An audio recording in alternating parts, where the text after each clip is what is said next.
Cris.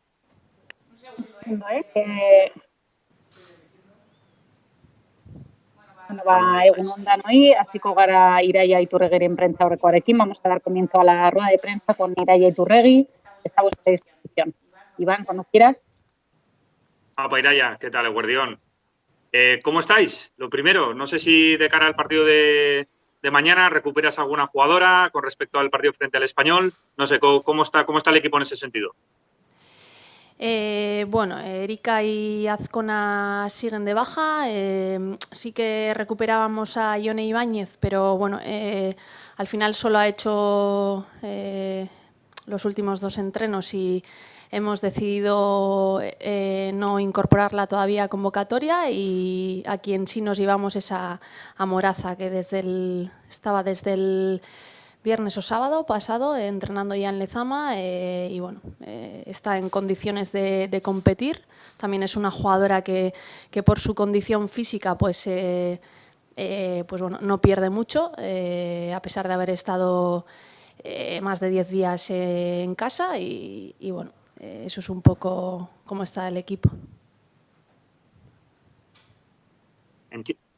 Entiendo, Iraia, que dar continuidad, ¿no?, a lo que el equipo mostró el otro día frente al Español, aunque no sé si el rival, el campo y demás es distinto a lo que os vais a encontrar mañana.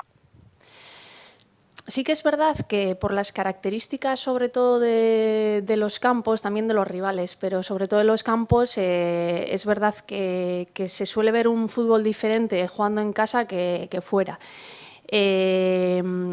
Es un campo y un rival que son complicados. De hecho, han conseguido 16 de los últimos 18 puntos. El otro día decía que para mí era, sin ninguna duda, una de las revelaciones del campeonato. Y es un equipo que compite bien fuera y compite bien en casa. Tiene jugadoras muy, muy rápidas arriba, como Valeria y Geise.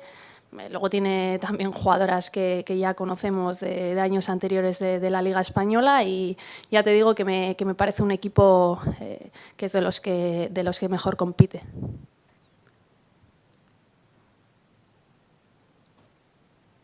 ¿Alguna pregunta más en castellano? Sí, quería preguntarte, Iraia, una última. A nivel personal, no sé, es verdad, ¿no?, que son 3 los partidos oficiales que todavía llevas en el banquillo. No sé si ha dado tiempo a vivirlo, o con la vorágine de partidos es imposible. No sé, ¿cómo te estás encontrando en este arranque de era para ti en el banquillo del primer equipo? Hombre, está siendo también algo raro el primer partido, porque solo tuvimos un par de entrenamientos antes de competir. Encima venían de haber competido entre semana, casi prácticamente no puedes hacer nada, más que 4 pinceladas. Luego hubo parón, si no me equivoco, que nos dio tiempo a trabajar. Luego fuimos al campo del Santa Teresa, que en mi opinión hicimos un partido muy serio. Y luego otra vez pues tenemos que parar por el positivo de COVID y los contactos estrechos. Entonces está siendo muy raro, porque hemos tenido poco tiempo para trabajar con todo el equipo, pero bueno, nos hemos tenido que ir adaptando pues como lo han tenido que hacer otros equipos, ¿no?, que han estado en una situación parecida, y bueno, es lo que toca.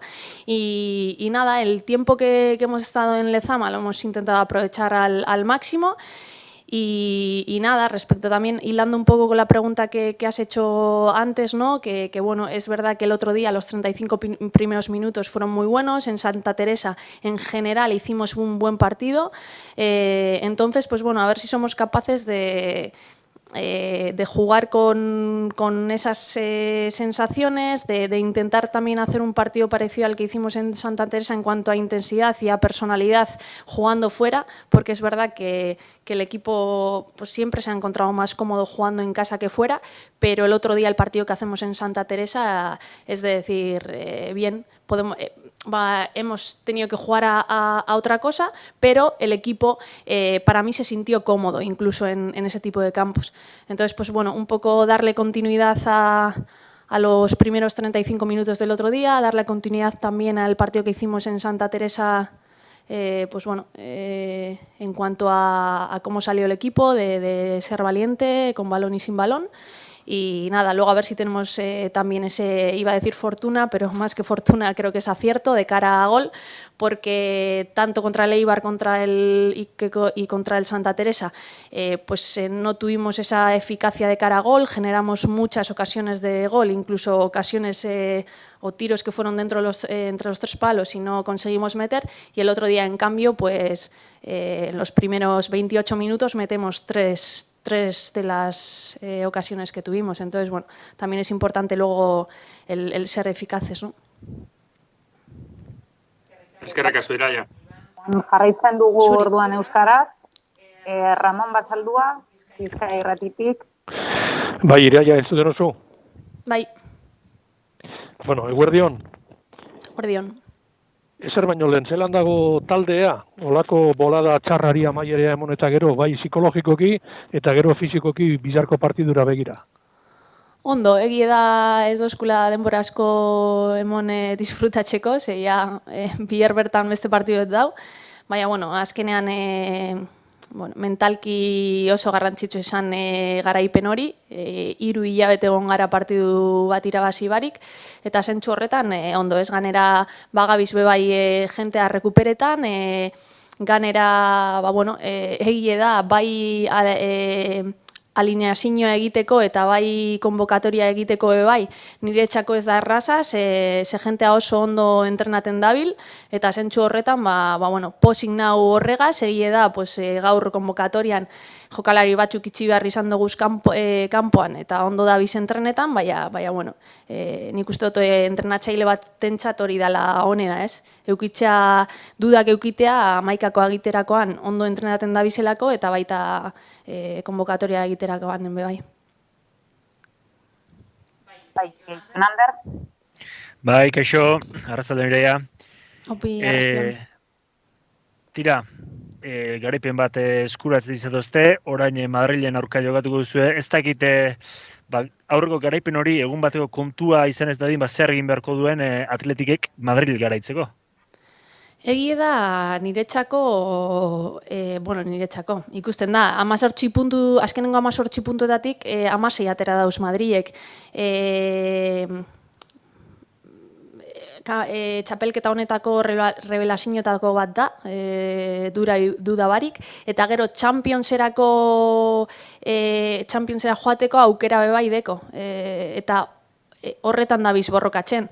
Bai, igual Barça dau igual puntu bat aurrerau, baina gero bai Atletico Madrid, bai Levante, bai Real Madrid, eta talde horrekaz Realagaz bebai dau borrokatzen, Championserako txartela eskuratzeko.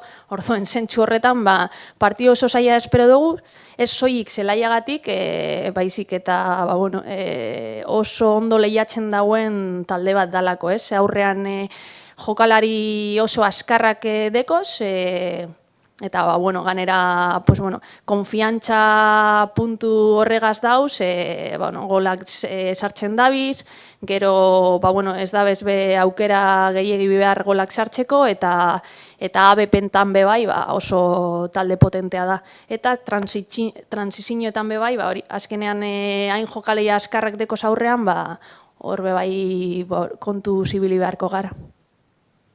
Txemi?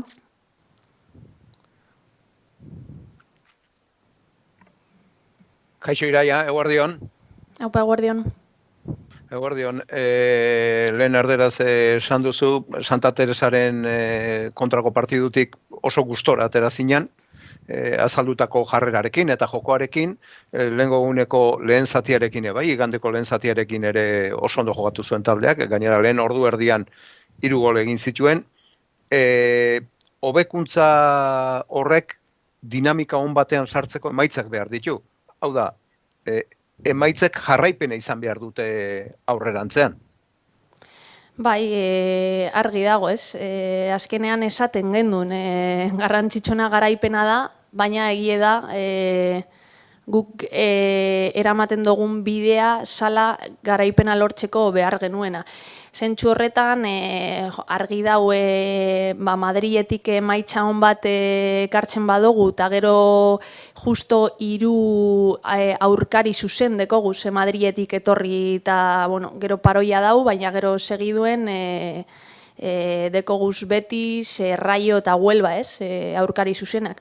Orduen argi dau urrengo 4 partiduetan, oso garrantzitsua dela puntu asko lortzea, horrek sartuko doskulako dinamika on batean, ez?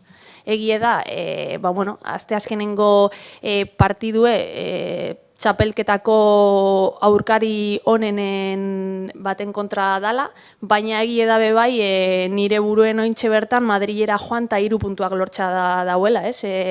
Gero igual partidu ostean esango dozu, ostra, igual puntu bategaz konformatuko naz, baina partidu aurretik ointxe bertan nik ez dut berdinketa sinatzen. Zuk esaten dozulako bai, azkenean, kontinuidade jarraipen bat emotea beste eguneko garaipenari oso garrantzitsua dalako taldearen txat. Batez ere konfidantza aldetik.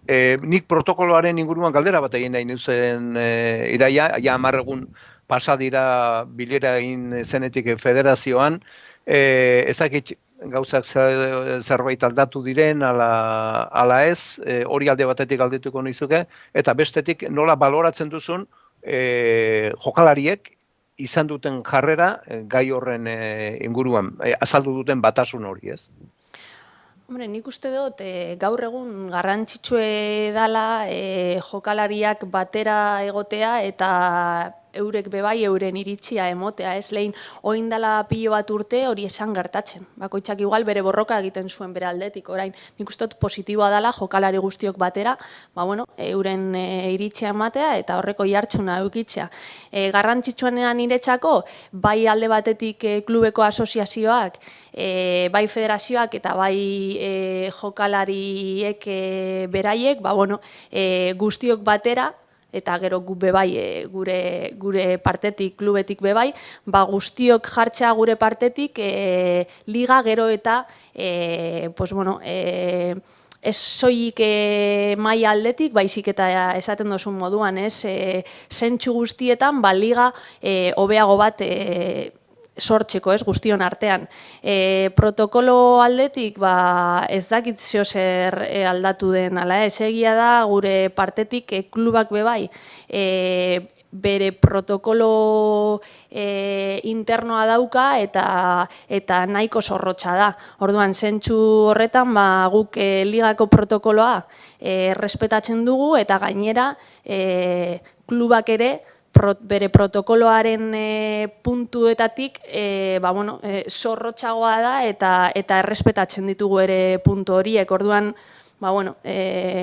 ia zer gertatzen den, ia protokoloa zorrosten den ala ez, argi dago niretzako osasunak orain lehentasuna izan behar duela, baina egia da bai, ea guztion artean ligako partidu guztia jokatzeko aukera dugun. Gero beste alde batetik bai, esaten da, niri esaten didate, eske jokalariak gehiago zaindu behar dira. Ni horrez nago ados, guztiok zaindu behar dugu, ez soi jokalariak, gu pertsona moduan, jokalariek ez dute gehiago zaindu behar, jokalaria pertsona bezala zaindu behar dira. Eta ni entrenatzaile bezala, alegintzen naz protokoloa al pie de la letra jarraitzen, eta gero ni bai zaintzen dut nire burua, baina ez atletikeko entrenatzailea naizelako. Baizik eta pertsona naizelako eta guztiok zaindu behar dugulako gure burua, pandemia batean gaudelako. Orduan, gu bebai alegintzen gara guztiok konsiente izaten ze garrantzitsua den zaintzeaz eta birusa kanpoan mantentzeaz. Baina egia da bai, batxutan jendeak asko zaintzen dela eta horrek ez gaituela liberatzen birusa hartxagatik. Vale, mila esker. Alderari gehiago, Ramon bai. Bai, Iraia, esan duzu geldialdiaren ostean aurkari zuzenen kontrako partidua datozela. Aurkari zuzenak zertarako? Esan gure dut, zein da orain Atletiken helburua? Beti egon gara ohitute, lehenengo postuetarako borrokan ikusteko, baina orain zein da helburua? Beitu, ointxe bertan, guk taldea hartzen dugunean, taldea argi dau ez geisteko borrokatzen dagoela. Osa, hori da errealitatea guk taldea hartzen dugunean. Orduen, gure lehenengo helburua da taldea beko postuetatik aldentzea. Ze errealitatea, naiz eta gustuko izan edo ez, errealitatea guk taldea hartzen dugunean hori da. Orduan, gure lehenengo helburua taldea beko postuetatik aldentzea. Eta beko postuetan, esan bezala, bai Betis, bai Raio eta bai Huelva daude. Orduan, urrengo 4 partidotan hori izango da helburua. Gero, puntu desente lortzen baditugu 4 partido hauetan, orduan agian beste helburu batzuk planteatuko ditugu. Baina errealitatea oraintxe bertan hau da. Badakigu ez gaudela horretara ohituta, baina, azkenean, esan bezala, gaur egunean dagoen situaziora egokitu behar garela. Eskerrik asko. Bai, Jonander, galderari gehiago. Ez, lasai. Bai, amaitutzat ematen dugu prentzaurrekoa, mila esker danoi. Eskerrik asko. Eskerrik asko. Agur.